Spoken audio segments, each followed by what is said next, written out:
Marketing Review Print Speaking to the Blind, celebrating 40 years of audio newspaper production. Welcome to this week's edition of the Glasgow Times Podcast, recorded in the Bishopbriggs Media Centre by our amazing volunteers.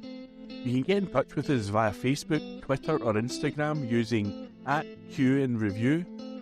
That is @CUEANDREVIEW. You can also contact us directly by emailing information@QandReview.com. That is INFORMATION@CUEANDREVIEW.com, or by calling 0141 772 3976.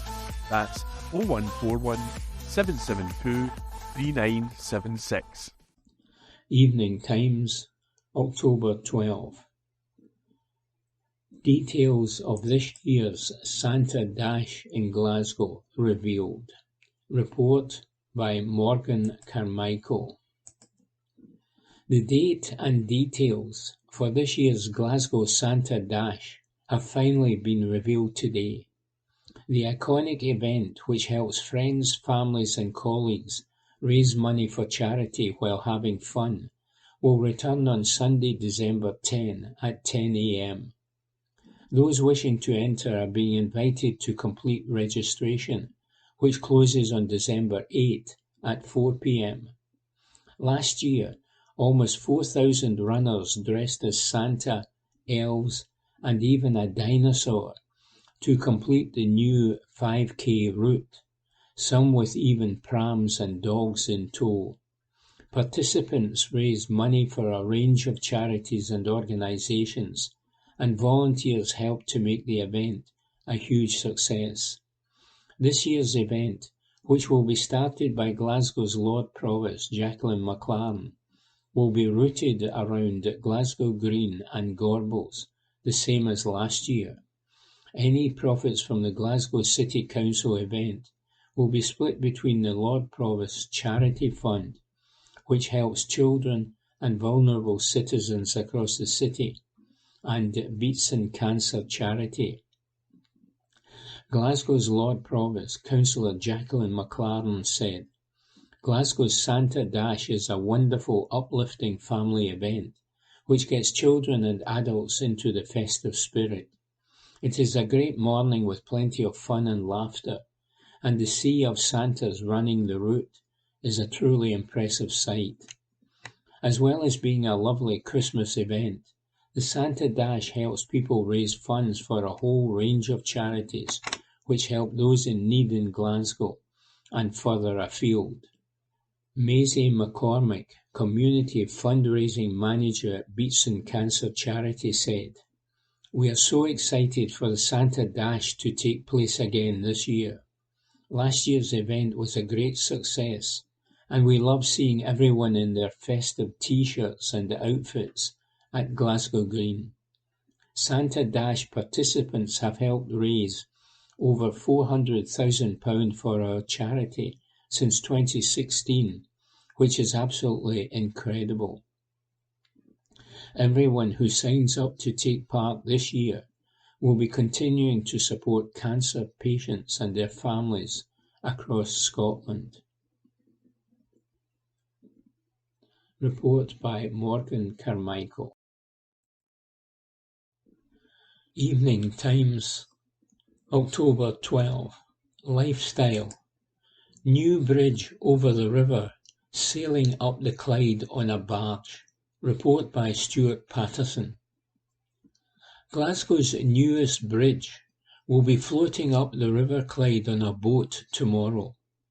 The Govan-Partick Bridge, which is expected to be open by spring next year, will re-establish a crossing between the two historic areas from Water Row to Point House Quay near the Riverside Museum.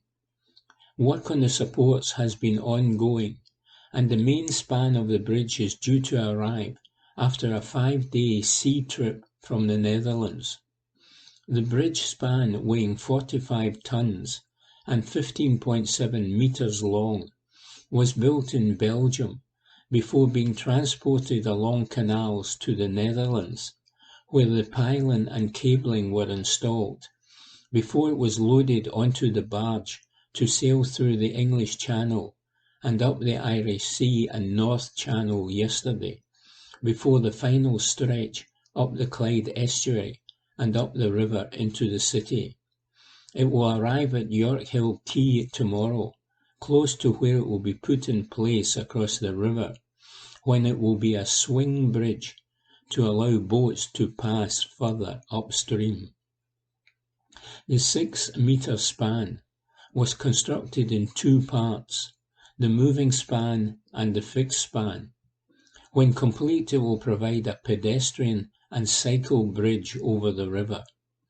The project, costing £29.5 million, is part of the Glasgow City Region City Deal, funded by the UK and Scottish governments.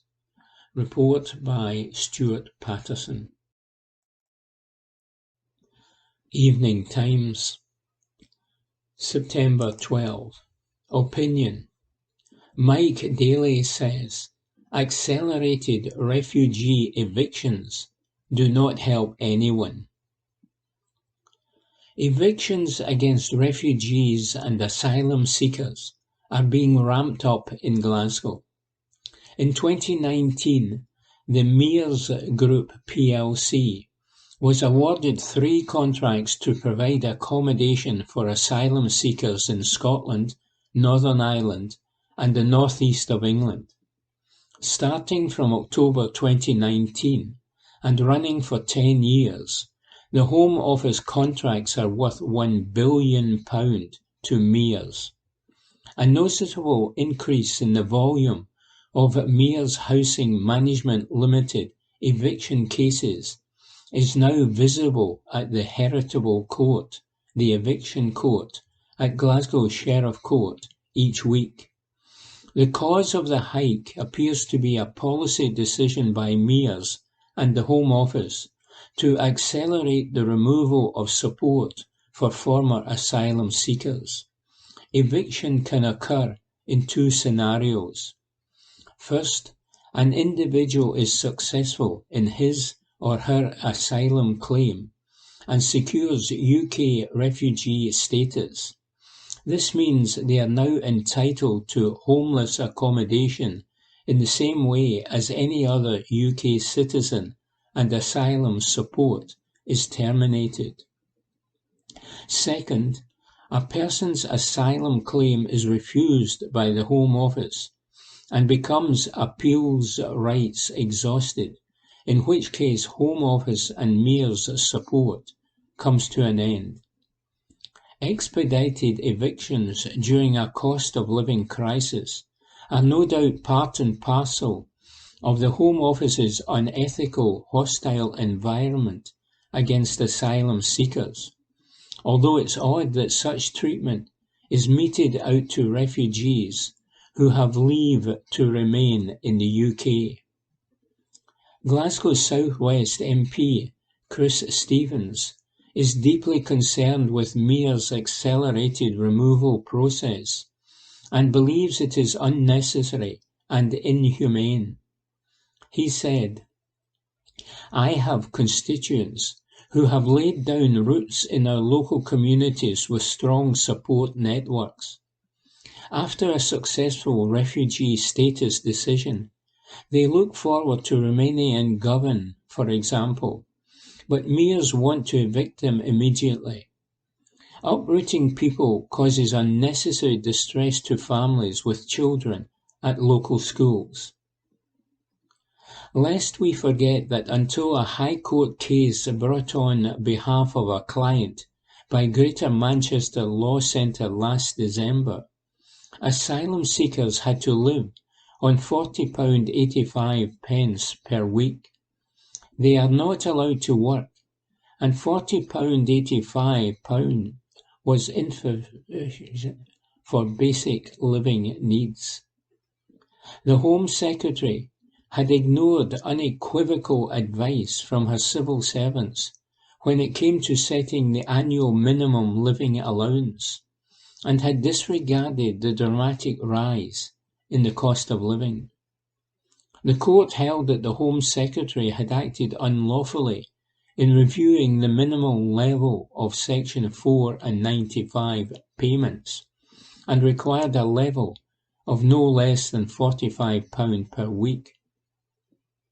All of these issues have been on the local authorities' radar for some months now. Bizarrely, the response to increased homeless demand in Glasgow was a decision by the Glasgow City Health and Social Care Partnership, GCHSCP, in June to cut £5 million from this year's homeless budget. Here's what the GCHSCP said at paragraph 2.6 of its report on June 28. Since the last report, the HSCP has seen an increase in the level of demand for B&B accommodation. The main drivers of this appears to be an increase in requests for assistance from people affected by homelessness. In addition, the decision of mayors and the Home Office to accelerate the numbers of people being moved out of accommodation following successful asylum claims has resulted in additional pressure of around 600 households. The difficulty with the approach of mayors and the Home Office in Glasgow is the lack of any standard defence to such eviction actions. Since the Inner House decision in Ali versus Circle Limited and others, it is clear that mayors is regarded in Scots law as a private housing provider.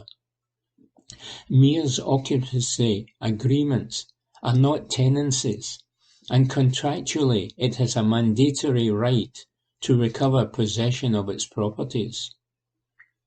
Standing the 2016 UK Supreme Court case of MacDonald versus MacDonald and the 2018 decision in FJM versus United Kingdom, you cannot argue an Article 8 European Convention on Human Rights defence in a private housing case. Perhaps more troubling is the fact mayors is seeking immediate enforcement of eviction orders. It is asking the court to shorten notice periods or dispense with time periods altogether. This can remove between 4 to 6 weeks from the process and result in incredibly fast evictions. There is nothing to prevent refugees and unsuccessful asylum seekers defending and opposing expedited evictions using the 1998 Human Rights Act. That's because the court, as a public body exercising statutory powers, must act in a way that's compatible with ECHR rights. One is not challenging the granting of an eviction order, rather the challenge is against the accelerated process. It is regrettable that we find ourselves in this invidious position, but I am sure Glasgow community law centres and others will rise to the challenge to help prevent individuals and families being exposed to destitution and homelessness, says Mike Daly. From the Glasgow Times, Friday the 13th of October, from the news section, cocaine worth around £1.8 million seized from Glasgow cars, by Marissa McWhirter. A major drug haul with a street value of around £1.8 million was seized in the East End on Thursday. 2 cars were intercepted on Dungarrett Street in the city's Hag Hill by specialist officers from Glasgow's Organised Crime Unit. Around 42 kilos of what is believed to be cocaine were discovered by the force. The colossal Class A drug haul is thought to be worth a £1.8 million fortune on the street.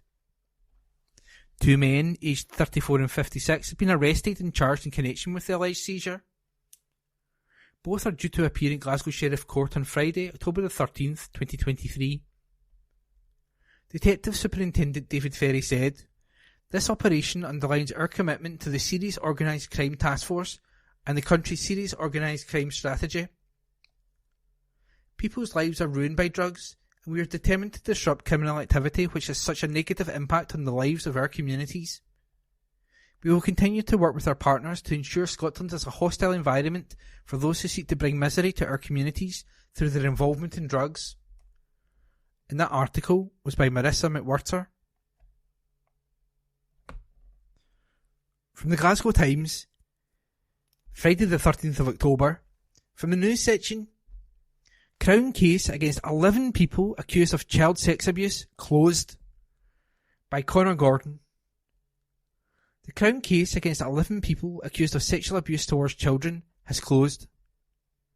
Ian Owens, 45, Elaine Lannery, 39, Leslie Williams, 41, Paul Brannan, 41, Marianne Gallagher, 38, Scott Forbes, 50, Barry Watson, 47, Mark Carr, 50, Richard Gacken, 45, Leona Lang, 51, and John Clark, 47, deny the accusations they face.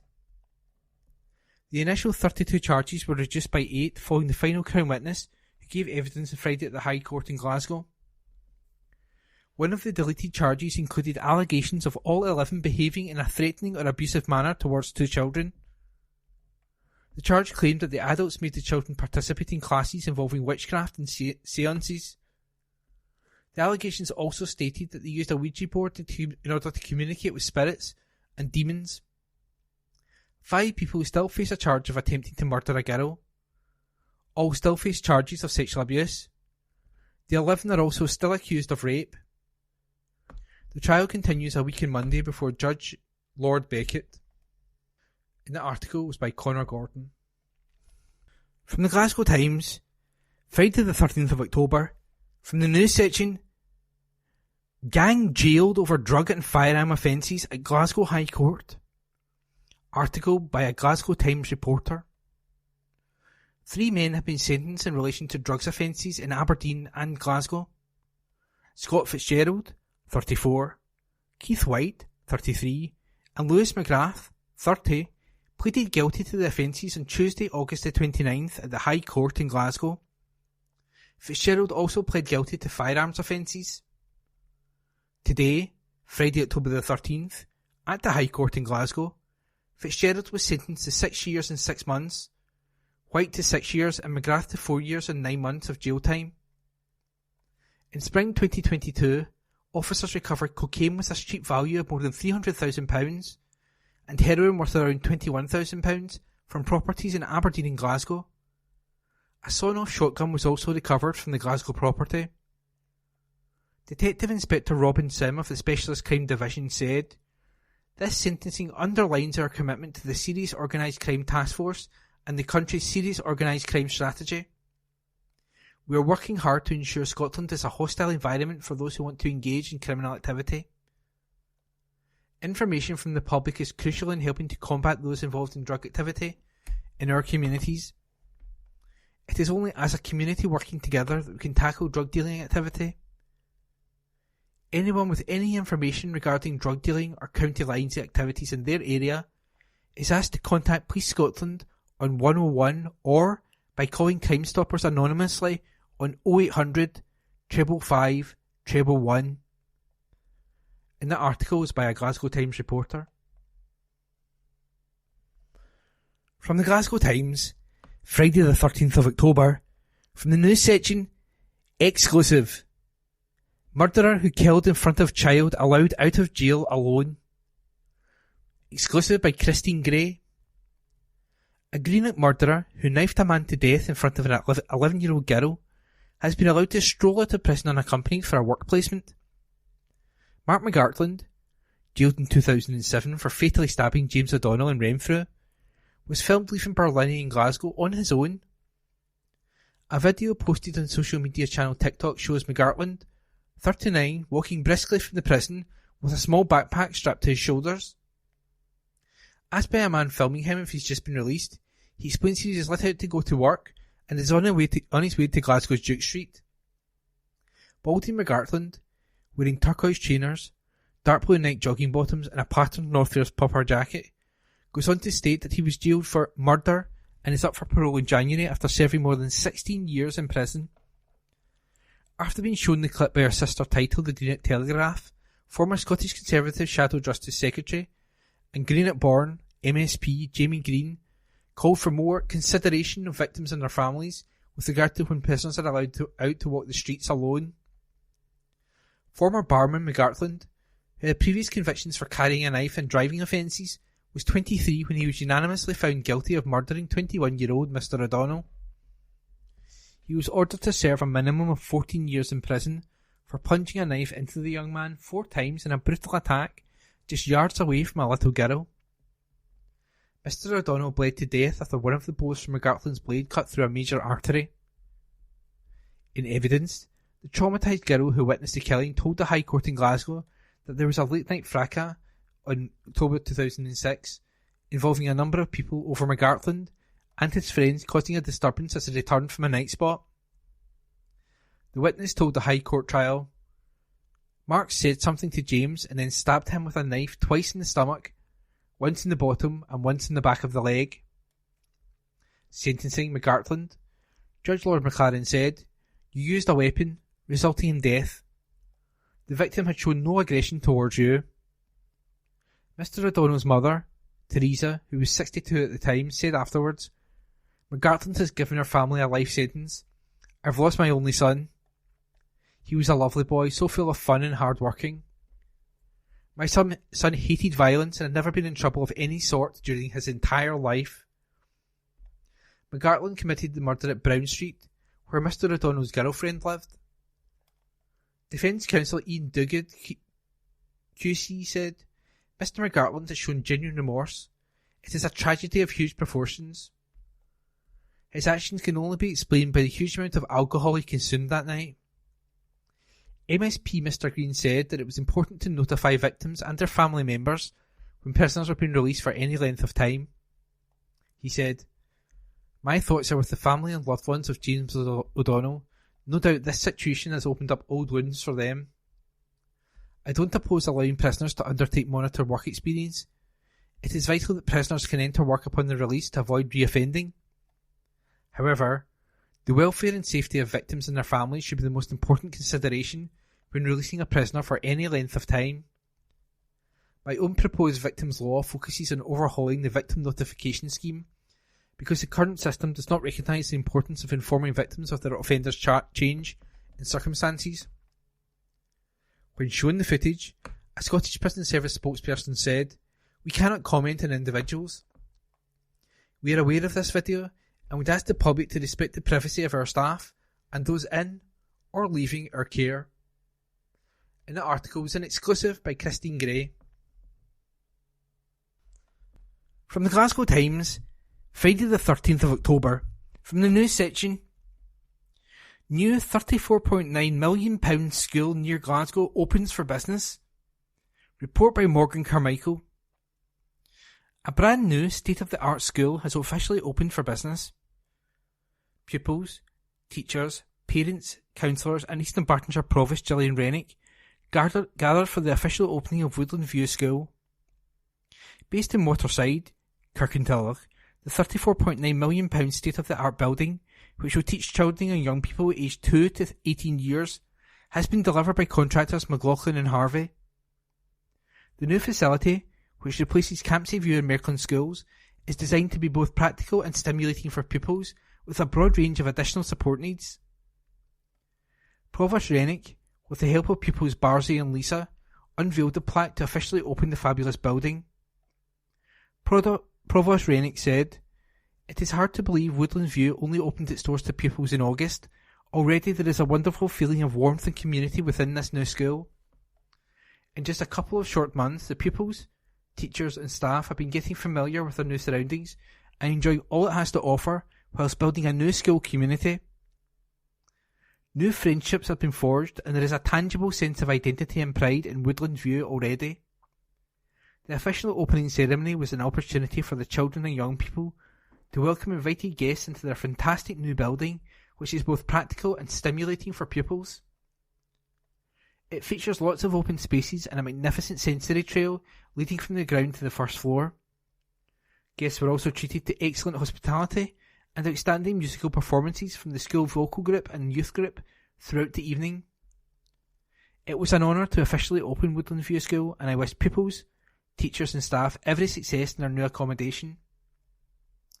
Head teacher Kay Hunter added, "It's only 8 weeks since we welcomed over 200 children and young people and 120 members of staff to this new school, and, since that first day, we have all worked together to find our way around this beautiful building, discovering new and innovative ways to use our spaces to best suit learning and teaching.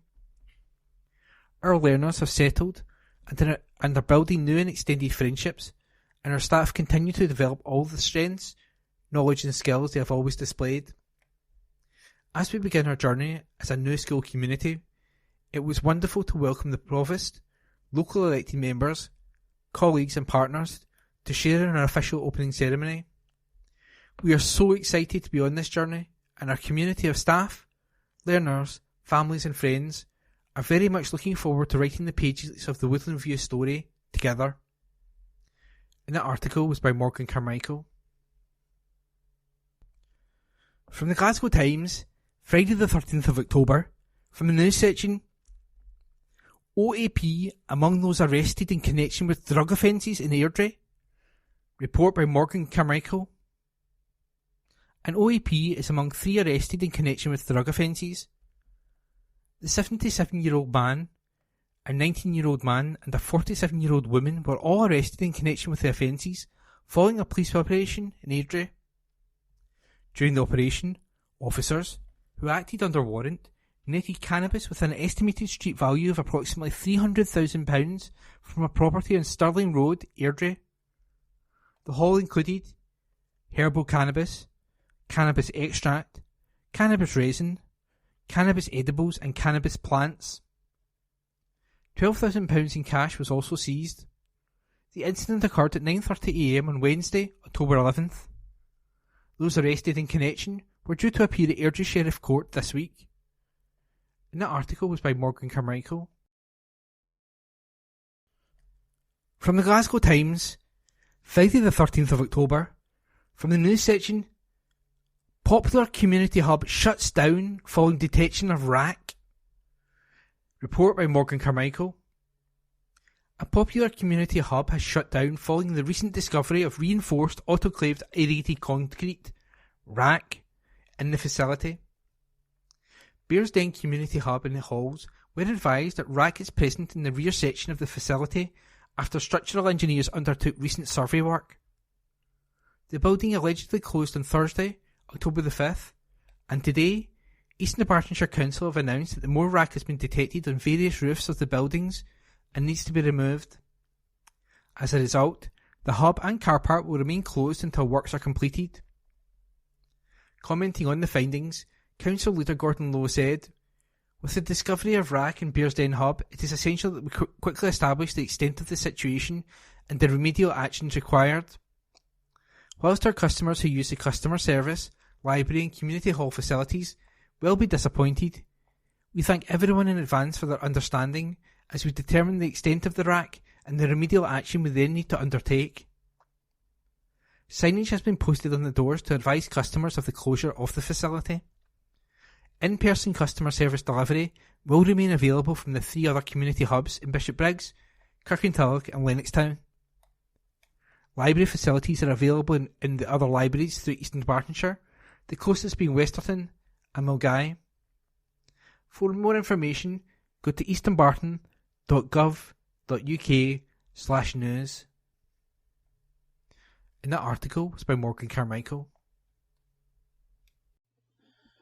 Evening Times, October 13, Lifestyle. Friday the 13th. Where does the superstition come from? Report by Andrew Smart. Friday the 13th is considered by some to be the most unlucky day of the year, with misfortune said to befall everyone on this date. The iconic date has inspired horror films and still frightens many across the country to this very day. However, most are not aware of where this superstition comes from, and even less know why it is supposedly unlucky. With today being Friday the 13th, here is everything you need to know before taking your chances. The unlucky date happens at least once a year, but can occur up to 3 times in the same year. In 2015, it took place in February, March and November, and will happen again in 2026. Friday the 13th is considered an unlucky day in many Western superstitions and cultures, and occurs when the 13th day of a month in the Gregorian calendar falls on a Friday. While the idea that 13 is unlucky has roots in many mythologies, such as Norse, many associate the number 13 with bad luck due to biblical reasons, according to the BBC. Judas, who betrayed Jesus, is thought to have been the 13th guest to sit down at the Last Supper. This superstition is so deeply rooted that many still consider it unlucky to have 13 people sit at the same dinner table. Going back further to Norse traditions, the number 13 is said to be unlucky because a dinner party being thrown by the gods was ruined by the 13th guest, Loki, who plunged it into darkness. The reason why Friday is considered unlucky in the UK largely comes from Geoffrey Chaucer's famous Canterbury Tales, which was written in the 14th century. In it he says, "And on a Friday fell all this mischance." Friday was also known as Hangman's Day, as it was traditionally the day when people condemned for death were hanged. Report by Andrew Smart. Evening Times, October 13. Lifestyle. Painting stolen from Glasgow Museum, found after 30 years. Report by Rebecca Newlands. A painting which was stolen from a Glasgow museum almost 30 years ago has turned up at an auction in England. Children Wading was stolen from Hag's Castle Children's Museum in February 1989 and has been missing ever since. The scene depicts 2 children paddling along a water's edge with a toy boat floating near them, and it was painted in Carnoustie, Angus, by Robert Gemmell Hutchison in 1918. After decades of mystery surrounding the painting, it was submitted for sale at Tennant's Auctioneers in North Yorkshire by a consignor who acquired it from their late father's estate. By checking the painting's past with the Art Loss Registered ALR service, staff managed to identify that the painting matched the one stolen, and it was immediately withdrawn from sale. The ALR has a database which keeps a historical record of stolen works of art, and if attempts are made to try and sell or auction them, the police are made aware. Almost 5,000 museum losses are currently registered on the database, and teams are constantly searching the international art market for stolen items to turn up. Once the consignor learned of the discovery, they were happy to see the artwork return to its home.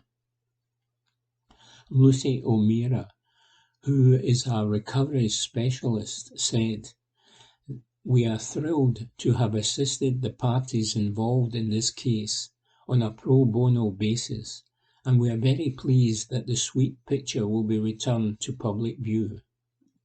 The painting has been moved to Glasgow Life's Glasgow Museum's Resource Centre at 200 Woodhead Road, and members of the public will be able to view it on tours. Duncan Dornan, head of Glasgow Life Museums, said, The process of recording, cataloguing and caring for Glasgow's museum's collection has improved significantly since it was founded in the 1860s.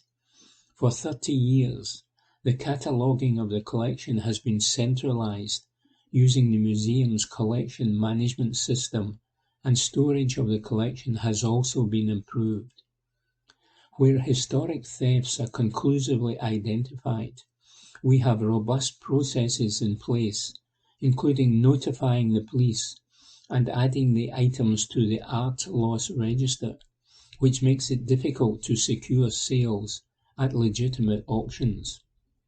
This is exactly the process which has led to the return of Children Wading by Robert Gemmell Hutchison to Glasgow. We are enormously grateful for the work of the Art Loss Register and the unsuspecting vendors for the safe return of a wonderful painting. Report by Rebecca Newlands. Glasgow Times, on Monday, the 16th of October. Lifestyle. 2 heavyweight presenters set to replace Holly Willoughby on This Morning. An article written by Andrew Smart. This Morning bosses are reportedly set to replace Holly Willoughby with 2 heavyweight presenters after she announced her resignation earlier this month. The star, who has fronted the show since 2009, announced her intention to step down in a statement to fans. She said she was making a difficult goodbye, but thanked her loyal and supportive viewers. However, ITV bosses are reportedly looking to replace Holly Willoughby on This Morning with 2 heavyweight presenters. Ben Shepherd and Kate Garraway from Good Morning Britain are apparently front of the pack to take on the flagship show, according to a show insider. The source told the Mail Online, Ben and Kate are adored by the public when they host together. Fans love them. While the bosses love Alison Hammond and Josie Gibson, they know they need someone more heavyweight. Kate is a journalist, yet is also funny and warm. Emma and Matt Willis, comedian Joel Dommett and his wife Hannah Cooper, as well as Peter Crouch and Abby Clancy, are also in the running to take over presenting duties. Beyond the presenters, it's reported that ITV is looking for a complete revamp of the show. Another source said Holly's decision to leave has sent shockwaves through the corridors of power at ITV, but the feeling now is that change must be made, and this is the impetus needed. This Morning boss Martin Frizzell will continue to lead the charge and is working tirelessly to give viewers what they want, a warm, buzzy, feel-good magazine show marshalled by 2 fresh new anchors. An article written by Andrew Smart. Glasgow Times News, on Monday, the 16th of October. Main span of Clyde Bridge arrives after weather disruption. An article written by Esther Tarnay. The main span of a new Glasgow bridge arrived on Saturday at Yorkhill Quay. The part of the Govan-Partick Bridge arrived near the site where it will be installed after sailing up the River Clyde by barge from its overnight berth at Ocean Terminal in Greenock. As the Glasgow Times reported on Friday, the structure's delivery was delayed due to safety concerns relating to high winds, but it was completed on Saturday at around midday. This project includes the construction of a new pedestrian and cycle bridge over the River Clyde between Water Row in Govan and Point House Quay in Partick, re-establishing the historic connection between the areas. Costing £29.5 million, it is a Glasgow City Region City Deal project funded by the Scottish and the UK governments. The Glasgow City Region City Deal will see both governments provide £500 million of funding for infrastructure projects. The bridge span left Westdorp in the Netherlands on October the 7th and was constructed in Belgium. It's 6 metres wide and was fabricated in 2 parts, the moving span, which weighs 650 tonnes and is 99 metres long, and the fixed span, which weighs 45 tonnes and is 15.7 metres long. An article written by Esther Tarnay. Glasgow Times, on Monday, the 16th of October. Opinion. Who will prevent Glasgow's homelessness crisis? A column written by Mike Daly. Many would contend that Glasgow has had a housing and homeless crisis for some time now. Whatever your opinion, the strain on our homelessness services is being stretched beyond breaking point by the UK Home Office's streamlined asylum process. Since June this year, a new process has applied to households from countries more likely to receive a positive refugee status decision: Afghanistan, Eritrea, Libya, Syria and Yemen. It's designed to reduce the backlog of historic asylum decisions in a very short time.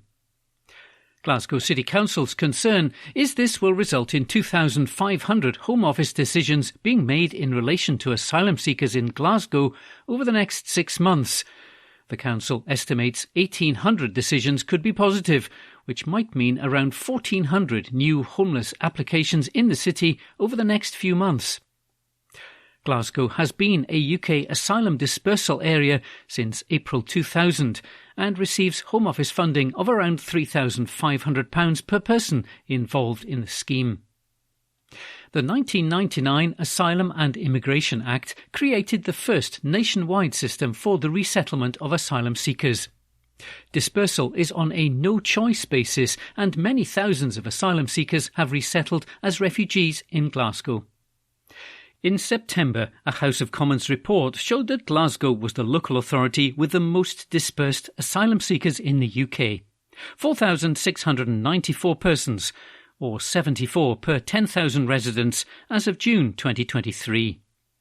This was followed by Birmingham City Council with 2,986 persons, or 26 per 10,000 residents. Belfast had the second highest number of asylum seekers relative to its population, 78 per 10,000 people. Last Thursday, Glasgow City Council's Emergency Committee met and set out a worst-case scenario of additional financial pressure of £53.4 million for homelessness service in 2024-2025. It predicted an extra 1,026 homeless households to accommodate, in addition to its current underlying budget pressure of £16.7 million. Why so expensive? The Council's report gives the answer: a massive reliance on bed and breakfast private accommodation in the city at £120 per night net of housing benefit. A quick calculation tells you that putting around 1,000 households into bed and breakfast for 6 months will cost around £22 million. Lest we forget, it was only back in June that the Glasgow Health and Social Care Partnership cut our budget for emergency accommodation by £5 million and removed 78 beds from the Child's Rennie Mackintosh Homeless Hostel. Indeed, back in May 2019, Glasgow's partnership cuts of £2.6 million removed 100 temporary homeless beds from the city. There can be little doubt that there's a strong case to be made that the UK government should provide additional funding to Glasgow to support the consequences of its expedited decision-making process. Likewise, the Scottish Government should step in too, given Glasgow's strategic role with respect to UK refugees. Truth be told, this has been 20 years in the making. Ever since Glasgow's council housing was transferred in 2003, we failed to accept the council should be building and acquiring social and emergency housing to meet its statutory duties. We've had no strategic housing planning other than an expensive reliance on bed and breakfasts and hotels, which is the equivalent of a sticky plaster on a gaping wound. Hundreds of people will be sleeping rough in Glasgow this winter unless we fix this problem. It's already beginning to happen now. A column written by Mike Daly. Glasgow Times News on Monday the 16th of October. People to have their say on the redevelopment of Glasgow's George Square. An article written by Sarah Hilly. People will have the chance to have their say on Glasgow's new city centre 6-year draft strategy this month. Priority actions include the redevelopment of George Square, with work due to start in spring of 2025, and the building of a river park at the Broomielaw. A study of the city's nightlife is also to be undertaken to identify challenges and solutions facing businesses. There's also to be a dedicated team to target owners of vacant and problem sites to try and bring them back into use. The Council's City Administration Committee approved the consultation plan for the 2024 to 2030 strategy, which will see feedback sought from the public from October the 20th to December the 3rd. Councillors also noted a request for additional funding of £5 million.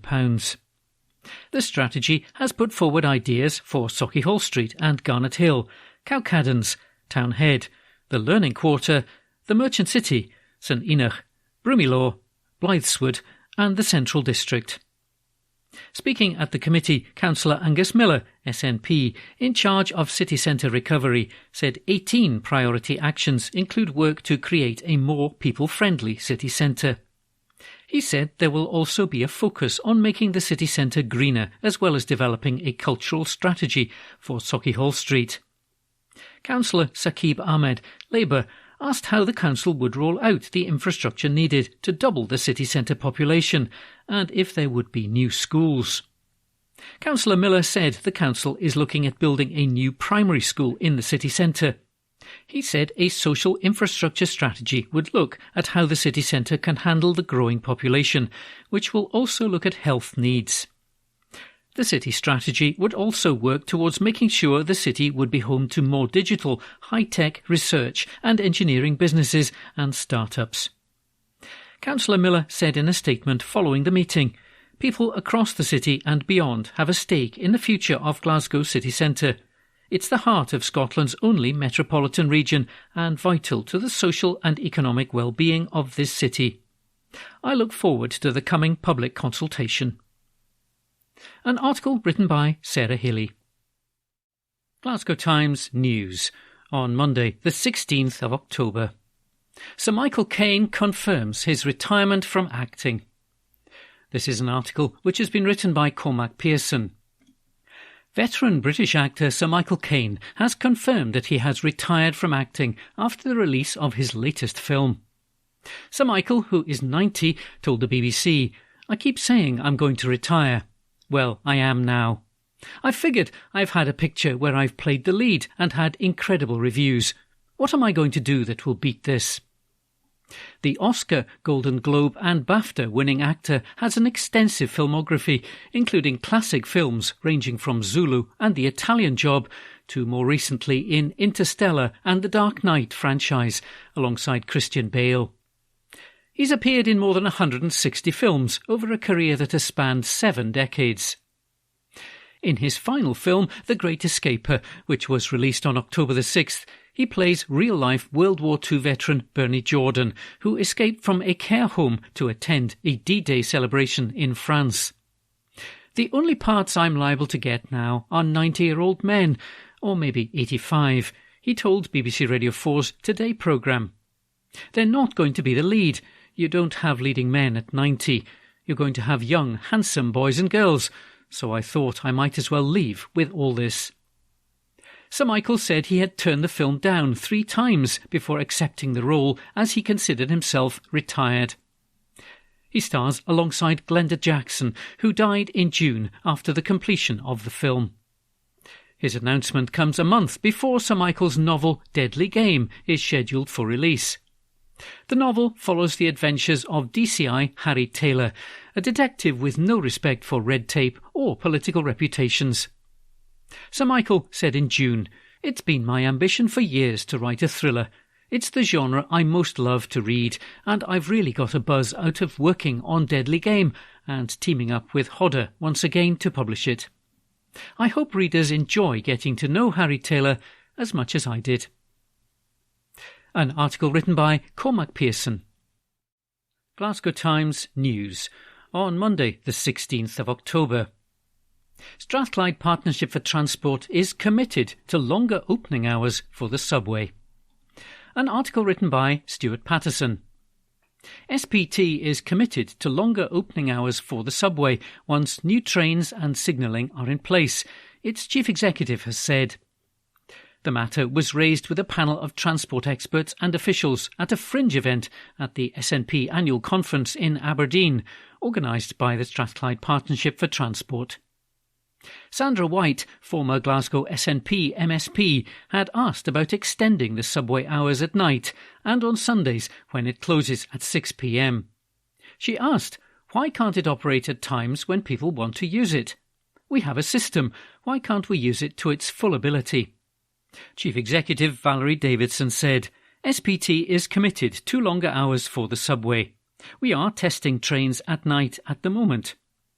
She said new trains and signalling opens up the pathway to longer hours. Ms Davidson also said an Oyster-style card for use on all bus, train and subway journeys in Glasgow is possible, but there are too many commercial operators. There have been repeated calls for a ticket paid for up front, which can be used on all forms of public transport, capping daily or weekly journeys, similar to the Oyster card in London. Ms Davidson said it is possible. The technology already exists and is being used in other places like Edinburgh. She said, technology is not the issue. The issue is to do with splitting up the pot of fares. Ms Davidson said there would be 40 to 45 bus operators across the Strathclyde region involved, and each would require to be compensated for their share of trips. She added, and that is difficult. An article written by Stuart Patterson. Glasgow Times News on Monday the 16th of October. Strike action confirmed in the coming weeks for Glasgow schools. An article written by Lauren Brownlee. A rolling programme of strike action will take place in schools across the country in the coming weeks, Unison has announced. Members of the union voted overwhelmingly to reject COSLA's pay offer, with 9 in 10 workers voting against the offer in a consultative ballot. Dates of the strike action will be announced in the coming days. A total of 24 local authority areas will be affected, including Glasgow, West Dunbartonshire, East Dunbartonshire, East Renfrewshire, Renfrewshire and South Lanarkshire. Lillian Mesa, Unison's Scottish Secretary, said, no one takes industrial action lightly. It's a very difficult decision for anyone, but as much as this is about pay, it's also about standing up for local services. The school staff taking part in strike action support children in school every day of the year, and many are parents with school-aged children too. Workers are taking action because they want children to be educated in well-resourced, well-staffed schools. They want to start trying to reverse years of cuts and underinvestment in the workforce and in services. No one wants to cause disruption for pupils and parents, but school staff have been left with no other option. The blame must be laid squarely at the door of COSLA and Scottish ministers. They have it within their gift to end the strike, but they're showing no sign of wanting to do so. That's a terrible shame for everyone affected. Mark Ferguson, chair of Unison Scotland's Local Government Committee, added, Unison's local government members have voted overwhelmingly to reject this offer, which shows their resolve to fight for the fair pay they deserve. I'm a parent myself, so I understand the disruption that these strikes cause.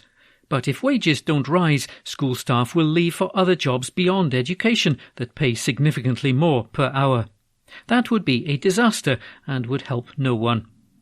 The current offer amounts to a real terms pay cut and adds further stress to a dedicated workforce who are already suffering from the cost of living crisis. COSLA and the Scottish Government need to give school staff a decent pay rise, fund any increase properly and commit to implementing a pay rate of £15 per hour for all local government workers. An article written by Lauren Brownlee. Glasgow Times News on Monday the 16th of October. Violent prisoner convicted of attacking guards at Low Moss. An article written by Connor Gordon. A violent transgender prisoner considered one of Scotland's most dangerous inmates has been convicted of assaulting 4 guards. Tiffany Scott, who's 32, attacked Stephen Melloy, Gary Kane, Christopher MacDonald and Sergio Bonacorsi. Miss Scott, previously known as Andrew Burns and serving a life sentence, attempted to bite Mr Melloy and punched Mr Kane at Glasgow Royal Infirmary. The inmate punched Mr Bonacorsi as he transported her through His Majesty's Prison Low Moss, East Dunbartonshire. Miss Scott also kicked and choked Mr MacDonald at the same jail where she is still being held. Miss Scott went on trial at Glasgow Sheriff Court this week after a series of delays. She was initially flanked by 4 security guards and 3 police officers during the first day of proceedings. The trial was moved to a larger courtroom to accommodate extra measures put in place for Miss Scott. This included members of the public and legal officials being positioned a significant distance away from the dock. An order was made by Sheriff Stuart Reid on the second day of the trial for Miss Scott not to be in attendance following her conduct in the dock. The sheriff eventually convicted Miss Scott of 4 assaults, behaving in a threatening or abusive manner, and a vandalism charge. The court heard that Miss Scott was in hospital in May 2021 after swallowing a pen when she was restrained by Mr Melloy and Mr Kane. Mr Melloy said, "She was trying to bite my fingers and said, 'I'm going to bite your F with 3 asterisks in fingers off.' Prosecutor Leo McGinn asked what then happened, and he replied, 'She was unsuccessful.' Mr Kane, meantime, stated that he was punched in the head by Miss Scott when she said, 'I really want to hurt you.' The court also heard from Lomos manager Mr Buonacorsi, who took Miss Scott from her cell for breakfast with other guards in December 2021. He said, 'I told her good morning, and she told me to shut up. I was taken aback, as this was not her usual way of addressing me. She was a couple of feet in front of me when she punched me. She threw a punch with her left hand, and it connected with the right side of my head.' Prison officer Sandra Romanes, who's 45, told the court she witnessed Miss Scott attack colleague Mr MacDonald while being restrained in her cell in September 2022. Miss Romanes said she kicked him to the knee and rib area. I observed her to have hold of his collar on the front of his shirt, which was pulled against the front of his neck. He was going red and was struggling at the time. The court heard that Miss Scott also ripped the seat of a cell van when she was being transported to court in January 2020. Sheriff Reid stated when convicting Miss Scott, "The Crown witnesses for the most part were credible and reliable." Miss Scott's previous convictions include stalking a 13-year-old girl by sending letters from jail while living as a man in 2011. Miss Scott was put on an order for lifelong restriction, which is reserved for the country's most violent and serious offenders. Other convictions include earlier assaults on prison staff, which resulted in Falkirk Sheriff Court being locked down in 2017 due to security fears. In this latest case, Sheriff Reid claimed that he was surprised that Miss Scott was subject to an order for lifelong restriction when handed her previous convictions. He asked court-appointed lawyer David McCaig if Miss Scott was eligible for parole, and he replied no. The sheriff replied, "That's interesting." Sheriff Reid sentenced Miss Scott to 2 years for her latest offences. Earlier this year, Miss Scott was initially being cleared to move to a women's prison. This was later blocked by the Scottish Government in the wake of a transgender prisoner row involving double rapist Isla Bryson. An article written by Connor Gordon. From the Glasgow Times, Tuesday the 17th of October, from the news section, August Rodin sculpture among works missing from Glasgow museums.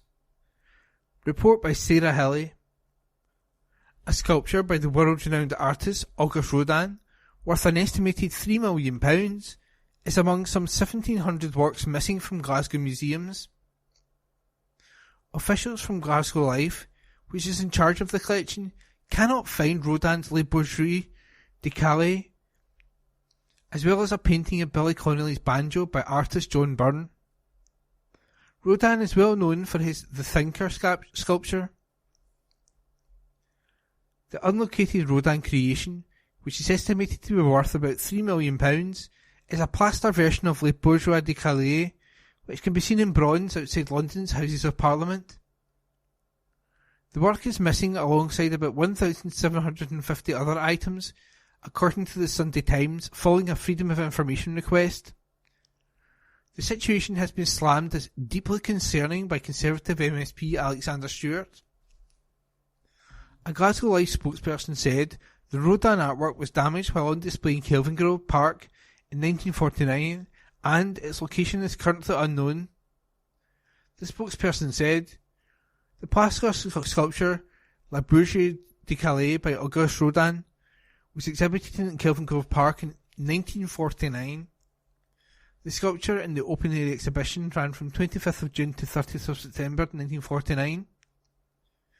La Bourgeoisie de Calais suffered damage while on display in this exhibition and, at present, is unlocated. The spokesperson said the storage of collections has improved and objects have been found that were previously considered lost. The spokesperson said, the process of recording, cataloguing and caring for the Glasgow Museum's collection has improved significantly since it was founded in the 1860s. For 30 years, the cataloguing of the collection has been increasingly centralised using the museum's collection management system. As part of the major museum capital projects in Glasgow over the last 20 years, the storage of the collection has also been improved. They went on, Glasgow Life Museums has spent more than 2 decades conducting an inventory of the items in the collection and, based on these processes, finding objects which had previously been recorded as unlocated. This process has enhanced security of the collections, preventing theft from storage in the last 20 years, and reduced the number of objects recorded as unlocated, even temporarily. Where historic thefts have been conclusively identified, we have robust processes in place, including notifying the police and adding the items to the art loss register, which makes it difficult to secure sales at legitimate auctions. Stewart, the Scottish Conservatives' Deputy Culture spokesperson, said, the extent of these losses absolutely beggars belief and is indeed a betrayal of our heritage. That the National Museums of Scotland have lost sight of so many crucial and, in the main, priceless and irreplaceable artefacts is beyond deeply concerning. And that report was by Sarah Hilley. From the Glasgow Times, Tuesday the 17th of October, from the news section, bid to combine 2 Glasgow Southside flats to make one home. Report by Esder Tarnay.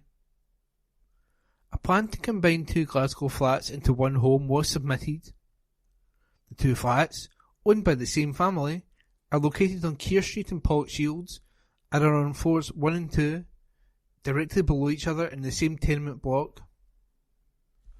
According to documents, the applicant proposes to build stairs in between the stories, designed so that the properties could be split again in the future. Sam Miller, the applicant, also noted that the outside of the building would not be altered. If successful, the development would allow the first floor kitchen to be expanded and a home office to be created on the second floor. The bid read, we assume that the alteration and conversion of the 2 properties into one larger dwelling would not be viewed as a contentious proposal. Glasgow City Council planning officials are currently considering the application and a decision is expected to be made by Friday, December the 8th. The last day for comments is Monday, November the 9th. And that report was by Esder Tarnay. From the Glasgow Times, Tuesday the 17th of October, from the news section, exclusive.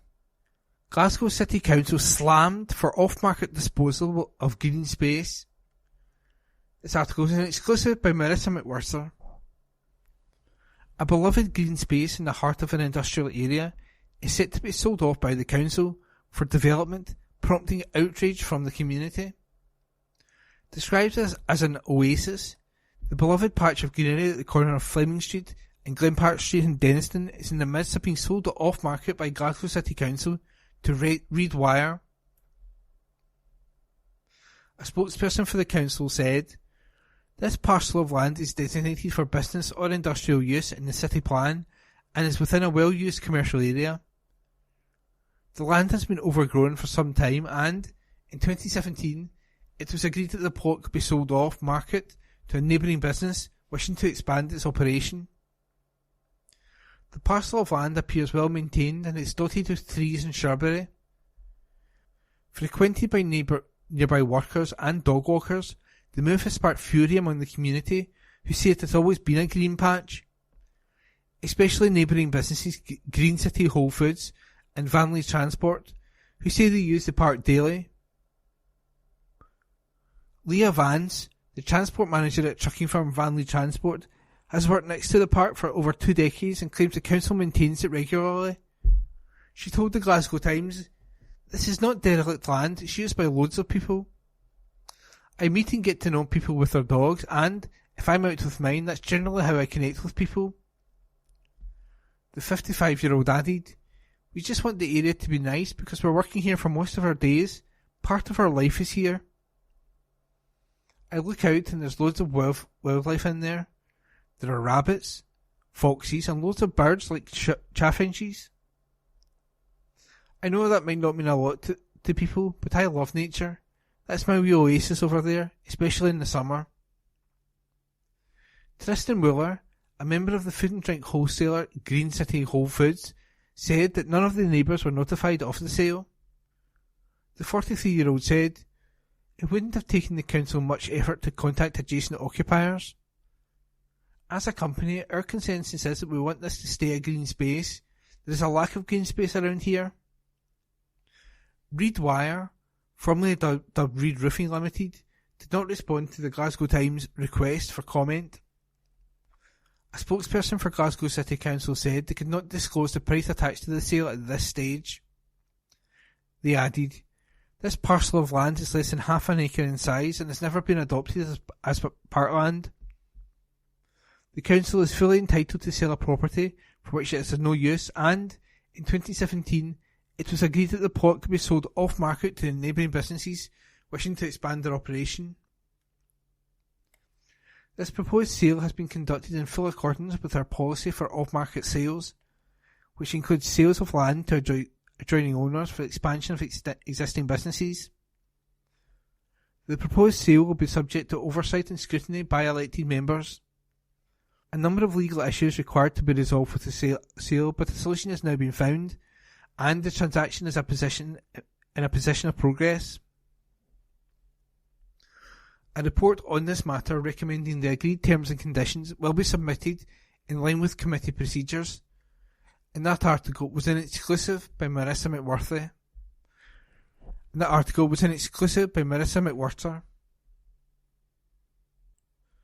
From the Glasgow Times, Tuesday the 17th of October, from the news section, exclusive. Glasgow Community Champions 2023, here's how to vote. This article is in exclusive by Anne Fotheringham. Who will be crowned Glasgow's Community Champions for 2023? The public vote to determine the winners of the regional heats opens today, so it is time to get behind your favourite. The Glasgow Times Awards, in association with Glasgow City Council, Wheatley Glasgow, Merkin Trades House of Glasgow, celebrate everything that is great about the city and its people. Once again, our readers will determine who triumphs in the North East, North West and South heats. Yesterday, we announced the finalists for the North East and South. Today we will reveal those fighting it out in the North West, plus the citywide category of sport. The public vote is now open.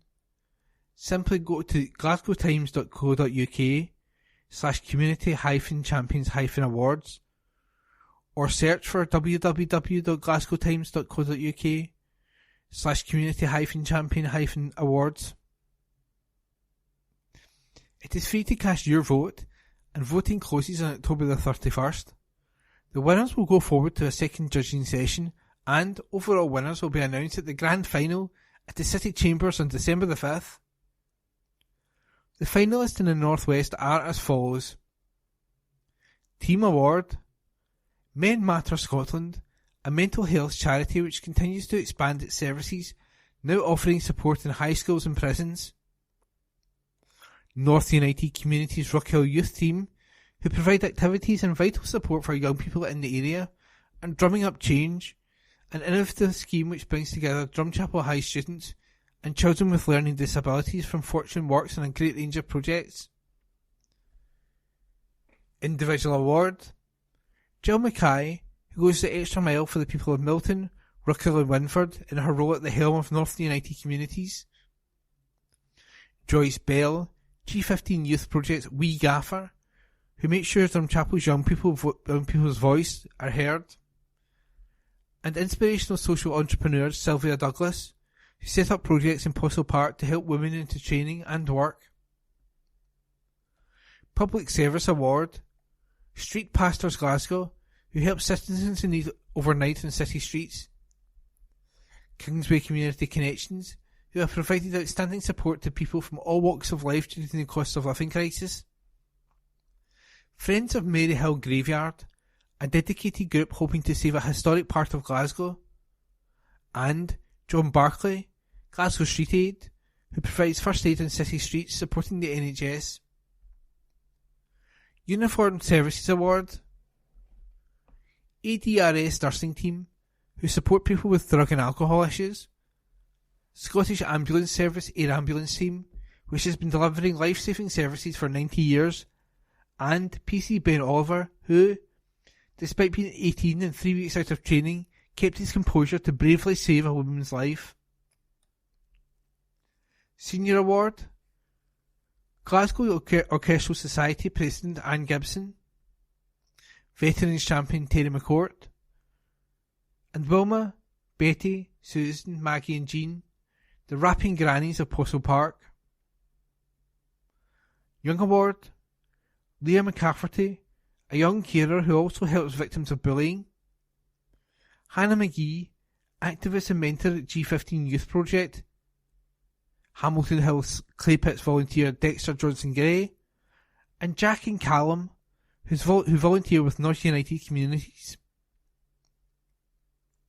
Health and Wellbeing Award, Baby Lost Retreat, who help parents recover from the loss of a child. And Vongai Mufara, trustee with Amma Birth Companions. School Award, Springburn Academy, High Park Primary, Scotsman Primary. The Sport Award this year is a citywide category. The finalists are St Philomon's Primary School football coaches, Double Act Mark and Liam, the A-team football coaches at St Philon's Primary in Cathcart, retired recently after 18 years supporting and inspiring young players. Disability Sports Camp, run by Active Schools Coordinator James Hemmingsley. This initiative at Ross Hall and Shawlands Academies helps young people with disabilities enjoy sport. Joseph Woods, inspirational primary school teacher who runs multiple sports clubs encouraging children to get active. Team GB Foursome, Braveheart Martial Arts, Madison Brown, Kenzo Cambridge, Maya Bisley and Sophie Herron won 7 gold and 1 bronze at the Junior World Kickboxing Championships. Braveheart Martial Arts Club, a club that goes above and beyond to teach kids kickboxing, taekwondo, teamwork, self-defence and more. Glasgow Phoenix FC, new football club for women, helping players from different backgrounds play in a supportive and safe environment. Pinks and Water Sports, one-of-a-kind club which provides children with the opportunity to take part in affordable water sports and learn life-saving skills. And that article was an exclusive by Anne Fotheringham. From the Glasgow Times, Tuesday the 17th of October, from the news section, exclusive, Glasgow man seen with knife as police call to disturbance. Article on exclusive by Esther Tarnay. A Glasgow man told police he was only cutting cheese after he was caught with a kitchen knife in his hands. Darren Tate, 26, from Govan, appeared at Glasgow Sheriff Court last week after he previously pleaded guilty to being in possession of the blade. He was apprehended after officers were called to a disturbance at a block of flats on Lewis Street in the south side on May 30th this year. Cops could hear a loud male voice coming from within the close of the building. As they arrived in the first floor flat, they noticed a large amount of glass on the landing, mainly outside a flat that belongs to a friend of Tate. The shards fell after a picture frame in the front door of the flat had been destroyed earlier. When police climbed up to the second floor, a flat door swung open and Tate stumbled out. He was drunk and holding a large white kitchen knife. Officers instructed him to drop the knife, but he refused. He did not make any movements or communicate with the cops. Tate was taken to Govan Police Station, where he was cautioned and charged, to which he replied, "I was only cutting cheese." His lawyer said, "He was incredibly intoxicated. He was incredibly drunk by his own admission. The incident was a wake-up call for him. He is currently on a community payback order, and that has recently been extended." He says he doesn't feel like his alcohol intake is an issue. Tate was placed on a community payback order for 12 months with the requirements of supervision and to engage with mental health and addiction services. He was also tagged for 100 days, requiring him to stay at home between 7 p.m. and 7 a.m. Sheriff Mark Maguire said to him in the courtroom, "If you breach it, chances are you are going to prison." And that article was an exclusive by Esther Tarnay. From the Glasgow Times, Tuesday the 17th of October, from the news section, new supermarket set to be built in Bishopton if plans given go-ahead. Article by Jack Thompson. A new Sainsbury's supermarket is set to be built at Darngaville Village in Bishopton if plans are given the green light by Renfrewshire Council. The proposals have been unveiled as part of an application for planning permission on the company's behalf by agent Alder King Planning Consultants. If approved, the store will be located in an unoccupied site off Dalgety Drive and serve as a main food shopping destination for residents in the area. The intention is that the current Sainsbury's local would close when the new supermarket opens, Alder King confirmed in documents submitted with the application, with staff transferring over. This would also allow for that unit to be taken on by another business, the agent said. Gary Morris, a partner at Alder King Planning Consultants, said in a cover letter, "The proposed scheme involves the erection of a new food store of 1,145 square metre gross internal area that will serve as a main food shopping destination for the residents of Bishopton. It will provide a much enhanced range of goods compared to the existing Sainsbury's local convenience store, which will close when the new store opens. The new store will realise a long-term ambition to provide shops and services within Darngaville Village, helping to make the settlement a more sustainable location where residents can carry out more of their daily and weekly needs. In addition to the new food store, the proposals include a new access, parking, landscaping / public realm, servicing and associated works. The car park will provide for new electric vehicle charging points available to customers and residents. The total site area is 1.71 acres / 0.69 hectares.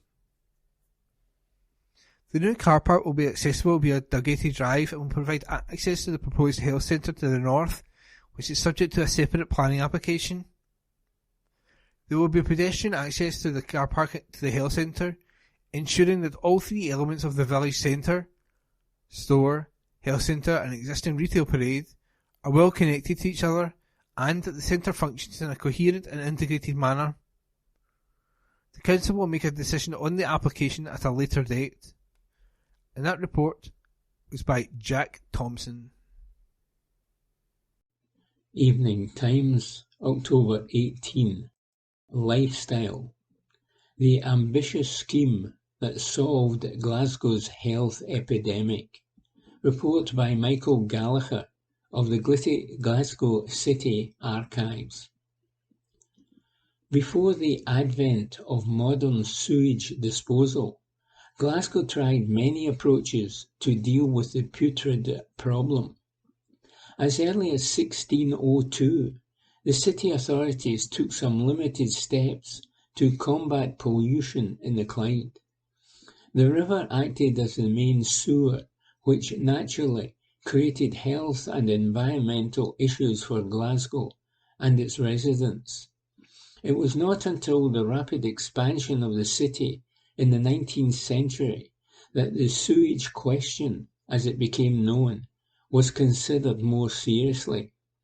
By this time, ill health was a problem for all Glaswegians, regardless of income or social status. In the 1830s, life expectancy for both men and women dropped below 40 years, exacerbated by the first cholera epidemic of 1832, various outbreaks of fever, and poor housing conditions. The effective disposal of waste was recognised as a key part of repairing Glasgow's health, but before the city tried to address it, the task was attempted by an assortment of engineers, chemists, and industrialists. One 1851 scheme proposed that the city's sewage be gathered in 4 underground tanks, pumped to an elevation of 240 feet, then routed 40 miles away to Ayrshire, where it would be spread across the sand to make them agriculturally productive. This was not approved by the Glasgow Corporation. In 1858, 2 eminent professors were tasked with finding a way to deodorise Glasgow's sewage before it flowed into the Clyde, so that its fertilising ingredients could be preserved for agricultural purposes, but the output would be less foul-smelling. Their detailed report concluded this was impossible. The issue engaged the minds of Glasgow's philosophers, as well as its scientists. The Glasgow Philosophical Society created a distinct sanitary section which discussed the best ways to deal with the problem, and its meetings hosted lively debates among advocates of different methods. Much debate centred on the use of a recent invention, the water closet.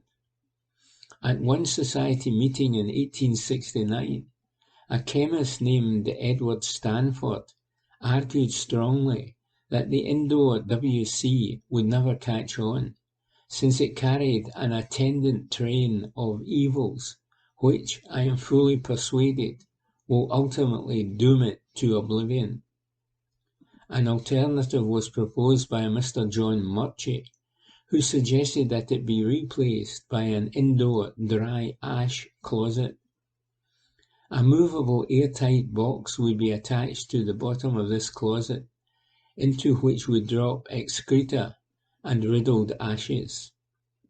The corporation would then empty these boxes every night, providing a complete plant of railway manure trucks and lorries with iron boxes to convey the sewage away to the country. Thankfully, what we now know as the conventional indoor toilet prevailed.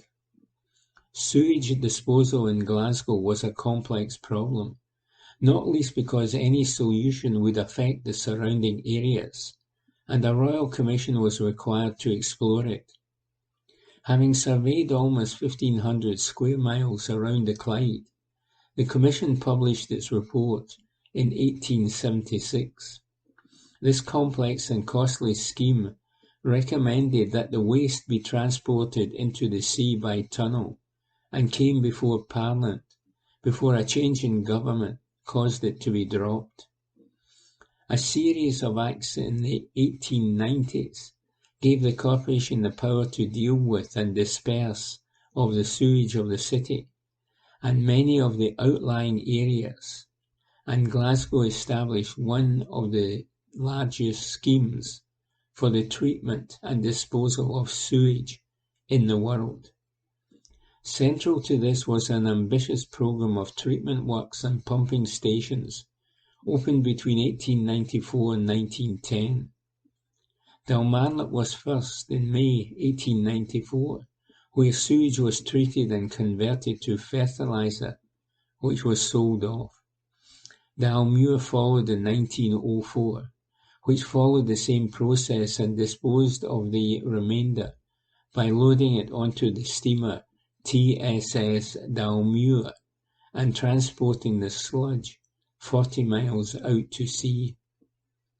Pumping stations were opened at Partick and Kinning Park to help discharge the sewage, and the programme was completed in 1910 with the opening of Shield Hall sewage works. By the eve of the First World War, the system dealt with nearly 100 million gallons of sewage a day. While modern technology has since improved Glasgow's sewage treatment and disposal enormously, the scheme developed in the Victorian era served the city well and laid the foundations for today's system, reports Michael Gallagher of the Glasgow City Archives. Evening Times, October 18. Lifestyle. Iconic Glasgow pub goes on the market. Report by Nicole Mitchell.